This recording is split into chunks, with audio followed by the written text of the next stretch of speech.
For those of you who pay attention to the fitness industry, you'll know that Mike Isertel, one of the most influential figures within the industry, just got exposed for pretty much being a fraud and really not having much of a quality body of work behind his actual academics. And that led me into thinking about how can people, sort of fraud how much knowledge they actually have nowadays and how those people can pass through society and be seen as extremely successful and get the type of attention Mike had. So let's get right into it. So I really wanted to touch on how charisma and social skills are going to play a huge role in success. And I think it's important to acknowledge some of these aspects when you're coming from a black pill or looks maxing perspective. So the first point I want to touch on is narcissism. And this is, extremely apparent within social media and businesses because it takes a lot of confidence to be a leader, be the one who puts yourself out there, start something from scratch because you're really going against society when you're the one who's willing to do public speaking, lead a group, tell everyone what to do. You have to have some certain baseline level of confidence to be able to get away with that.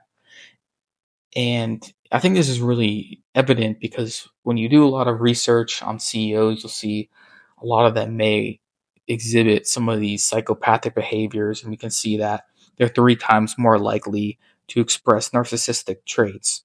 I think from the perspective, from like a looks maxing idea, you may be thinking, well, looks can obviously be a hidden reason for this confidence or reason of self importance, really.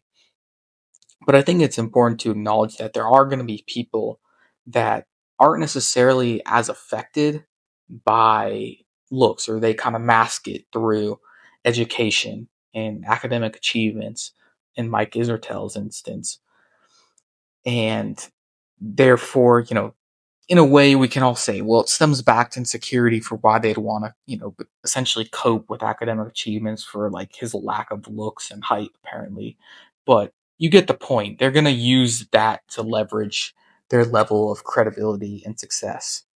And the next one I want to get into is speaking ability. So many experts, as we'll call them, have this charismatic tone and are naturally persuasive. And I can really relate a lot to the Mike Isertel instance because before really looks maxing, I was really into fitness and bodybuilding for a few years. And I can say that from the experts I saw at first, you're going to be seeing the most mainstream people if you just search, fitness advice on a YouTube browser. The search engine is going to give you people like Sam Sulik, Jeff Nippard, any really mainstream person. And it's going to take months for you to find out who are the people who are really hardcore, who are the people who are doing this.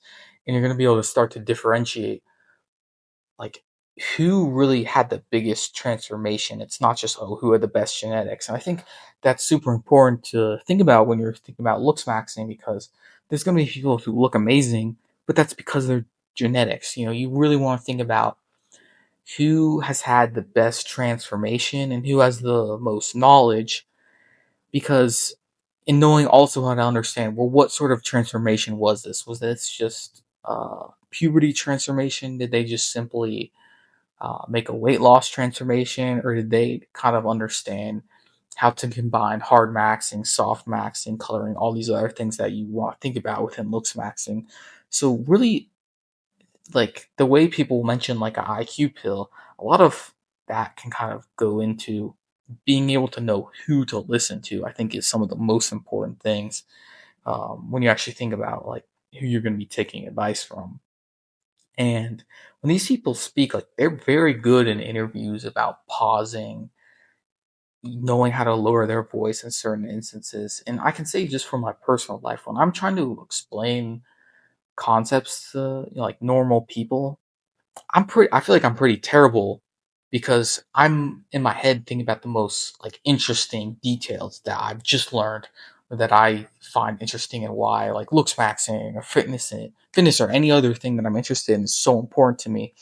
In the average normie, if you say that to them on day one, they're just gonna like not really get it. If you go to an artist and they're trying to explain to you ratios on a painting, it's just not really going to be able to resonate with you as much as someone who's can maybe talk a little bit more about the basic stuff like color and contrast that a normie could understand.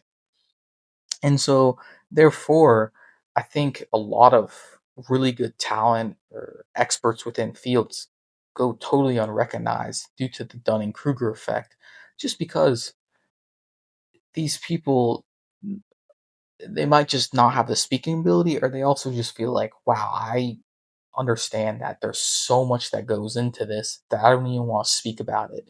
And that, to a certain degree, is the way I feel about certain topics like nutrition. Like, there's so much that goes into it, cause and effect. There's a reason why studies in nutrition can really be super, non-conclusive, just because there's so many variables at play, and it's hard to give you one exact, reason on how something works. And that's why I think nutrition is clouded with so many contrasting ideas. But to get into my last point with actual attention, this goes hand in hand with just social media and these people, is that if you're willing to put yourself out there on social media to a certain degree, you like being on camera, you have to have some desire to and it kind of goes hand in hand with the narcissism aspect, to really want to get that attention. And it's very popular to see these marketing schemes where you're flashing cars, watches, designer clothing to get attention, because you know that's immediately going to get eyeballs on you.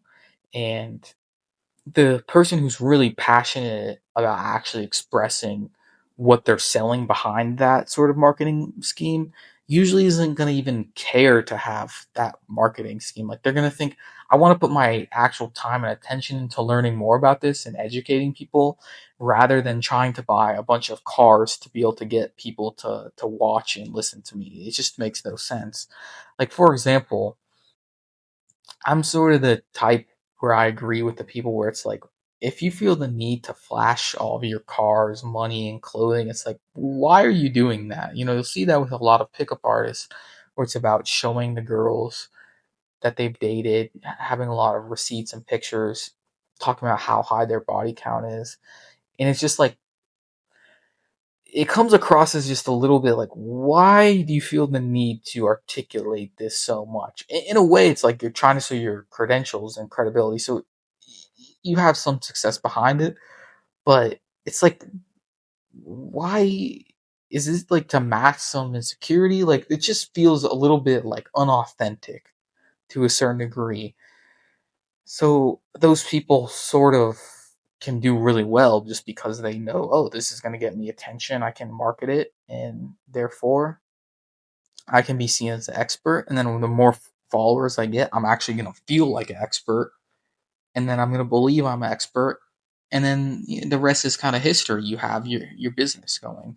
And to sort of go more into detail about these pictures I have at the bottom to go into examples, is I kind of talked about Mike Isertel. Like, coming from that sort of fitness background, I can tell you, in terms of like training, like, he may know a lot because he studied it, but the people within that industry who are very like hardcore into it, they're not really in agreement with a lot of his like viewpoints and his actual success in bodybuilding. It kind of shows you like maybe there isn't that much work behind it, and you can kind of see that in his PhD writings that people kind of reviewed. The next one I have is Terrence Crawford and Canelo Alvarez. That's a perfect example of, Terrence Crawford is like one of the most skilled boxers you've ever seen, but it never got shown until he fought Canelo Alvarez, because he just goes so under the radar, because living in Nebraska doesn't really have that much charisma or public speaking ability, and therefore he's just not going to be the guy that you go to if you want to sell a fight. And you contrast that with someone like Floyd Mayweather, it just shows you the difference that's someone's going to get an attention if they know how to really get eyeballs, even though Terrence is, arguably better. And then the next one I want to talk about, just because I know it's super relevant to looks maxing, is Kay Shami, just because I just watched his video, her like podcast interview with Jack Neal, and I believe that's his name. But he was on there, speaking in this tone, this sort of like deep voice almost, where it's really showing like I'm an expert.